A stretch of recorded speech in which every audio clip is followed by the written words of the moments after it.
হচ্ছে পরে রয়েছে অনেকদিন ধরে এখানে কেউ মেরামত করে দিতেছে না। দরিদ্র গ্রামের দরিদ্রহীন মানুষরা মাছ কিনে খেতে পাচ্ছে না, তার জন্য নদীতে এসেছে বেলুন দিয়ে মাছ মারার জন্য। দেখে হ্যালো গাইস, আজকে আপনাদেরকে দেখাতে যাচ্ছি আমাদের দরিদ্র গ্রামের কিছু অবস্থা। চলে আসেন আপনারা আমাদের সাথে। এই যে দেখছেন আমাদের এই বাথরুমটা পরে রয়েছে অনেকদিন ধরে এখানে কেউ মেরামত করে দিতেছে না এবং কোনো মানুষ যাওয়ার মতো কোনো অবস্থা নাই। দেখেছেন তো আমাদের গ্রামের কি দরিদ্রতা অবস্থা। আসেন সামনে, আরো এদিকে আসেন, আরো দেখাচ্ছি আপনাদেরকে।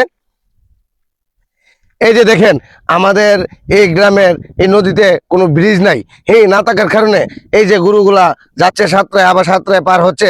আবার দেখেন এই যে এতগুলা জমিন করছে কৃষকরা, আর এই যে দেখেন এতগুলা জমিন কৃষকরা করছে। এই যে দেখেন নাও দিয়ে মানুষ যাচ্ছে, টানে যাচ্ছে, কোনো ব্রিজ নাই, এখানে কোনো ব্রিজের কোনো ব্যবস্থা নাই।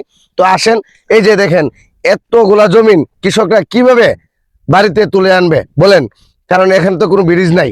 এই ব্রিজগুলা না হলে ব্রিজ, তাহলে এই কৃষকরা এতগুলা ধান কিভাবে বাড়িতে আনবে তুলে বলেন আমাদেরকে। দরিদ্র গ্রামের দরিদ্রহীন মানুষরা মাছ কিনে খেতে পাচ্ছে না, তার জন্য নদীতে এসেছে বেলুন দিয়ে মাছ মারার জন্য। দেখেন আমাদের দরিদ্র গ্রামের কি দরিদ্রহীন অবস্থা। আর এই যে দেখেন আমাদের গ্রামের কি অবস্থা, নৌকাগুলা শুকনাতে পড়ে যাচ্ছে, পানির কোনো ব্যবস্থা নাই। কিদার মন্টু কিতা করো সিতা তোর ভিডিও মানুষে দেখবো এবারে শুন, একদিন আমি দেখছি ভাইরাস হয়ে